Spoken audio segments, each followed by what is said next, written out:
how cooming ruined your life.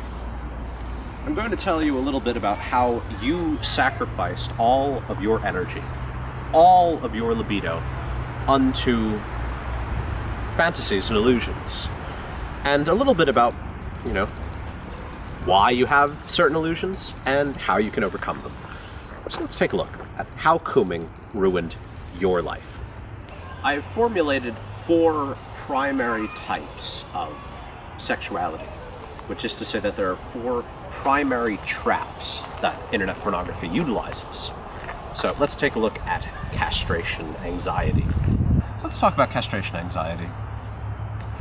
Freud formulated that essentially the image of the mother to the child contains a phallus.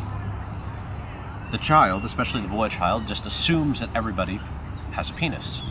And so, there's a moment in this child's life when they realize the mother does not have a penis. And this is a horrific, traumatic moment. And it can't just be left as such. The child cannot accept that there is no phallus. And so, that libidinal energy, think about volume. There's a certain amount of liquid, vibe, that was devoted to the mother's phallus. And when it's recognized that it's not there, it has to go somewhere. It can't just go away.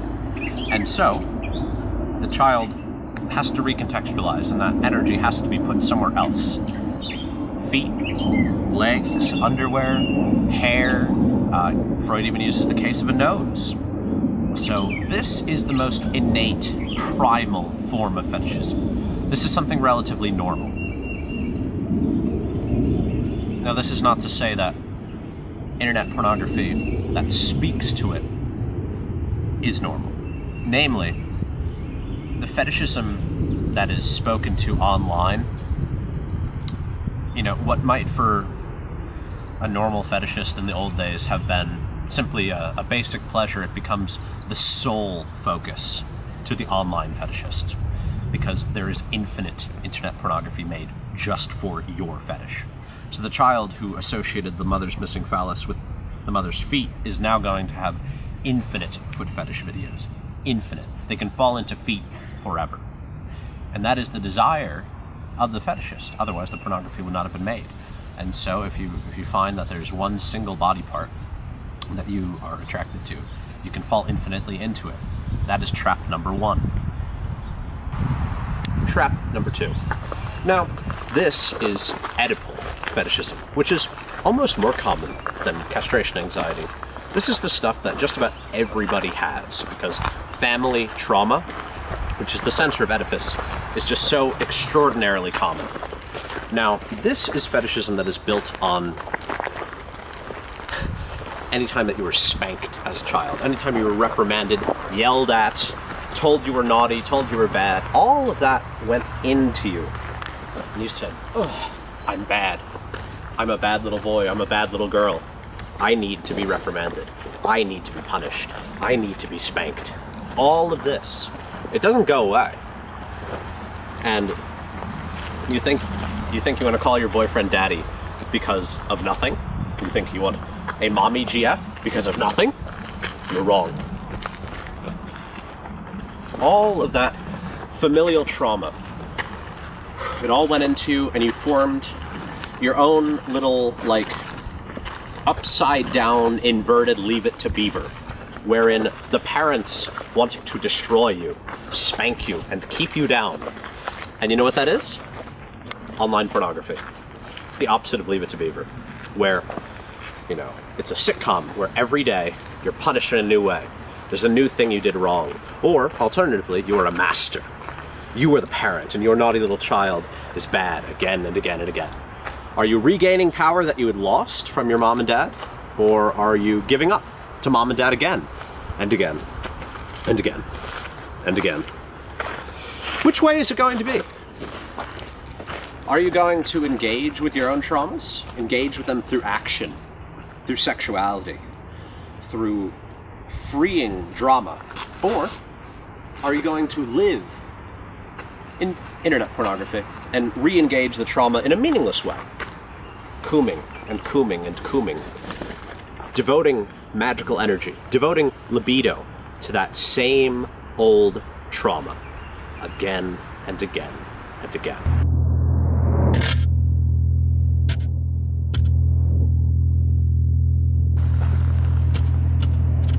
Media-induced, the third trap, and perhaps one of the most insidious, far more insidious than the previous two that I've talked about. So we talked about castration, which is just the body. We talked about Oedipus, which is the family dynamic. Now we get into the really difficult one.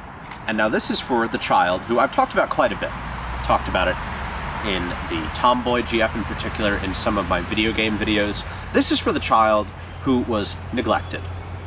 This is for the child who did not actually have these really strong formative experiences with other children and with their family, but with TV, with movies.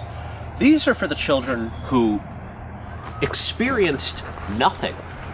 These are for the children whose first sexual awareness came from a raunchy movie scene. Your parents didn't teach you anything about sex, but you figured it out from dirty movies and cartoons like Totally Spies, with bizarre fetishes leaked in by creators who are perhaps a bit perverse themselves. Your sexuality was not formed by life, but by illusion, by fantasy, and it gave a perverse view of the world, an inverted view of forms and nature. You gained insight solely through a dark mirror, through a black screen. The fantasies that you gained from television and from movies are not like the fantasies that I talked about before, where you can replicate a spanking, you can replicate a reprimanding by a parent. These are situations that are impossible to replicate because they're fiction. They were formed by screenwriters and think tanks and people, that's funny. Put that in. We need that market. We need that market. Your desires, as Johnny Rotten says, your future dream is a shopping scheme. Your sexual fantasies are created by board syndicates. It's impossible. But fear not, my friend. There's an entire industry that exists to replicate your weird little fantasies through internet pornography. The cartoon characters you like, the really weird situations you like, there are people who are actively producing them. This is the problem I've been talking about this entire time, that what begins as a really normal experience, what begins as a very simple psychological quirk, which is in no way wrong or bad, it's not degenerate, as many will try to tell you. No, it's very simple. What happens is that there are people who know that that is a soft spot, a weak point in your psychic armor. And they'll say, now, me and the boys, we're gonna nod off on all that money forever. I'm gonna make lots of money by trapping you. Every little fantasy, every little idea, every little thing that you ever wanted, you can fall into it forever. Infinite jest. Infinite fantasy about, I don't know, like, I'll give an example. So, like, people, they get into cartoon girls. There are hundreds, maybe even thousands of artists who will produce those specific girls in every situation that was in any cartoon. When they get tied up, or they become mummies, or they get hypnotized, or they fall into quicksand. All things that don't happen, but they happen for you. You can live in it. The other traps are at least things that you can replicate with a partner. These are the beginning of the end. This is where you get into a place where you're not going to be able to replicate any of your fantasies. Which is to say that if this is really the strong investment that you've made with your libido, you will never be satisfied. You will never be satisfied. Type 4. Porn-induced. Porn-induced is the absolute worst. I have talked about in each previous fetish type the fact that you have invested your libido into something that is impossible, specifically in media. You're never going to be able to replicate those fetishes, those fantasies, but the internet is able to make them for you.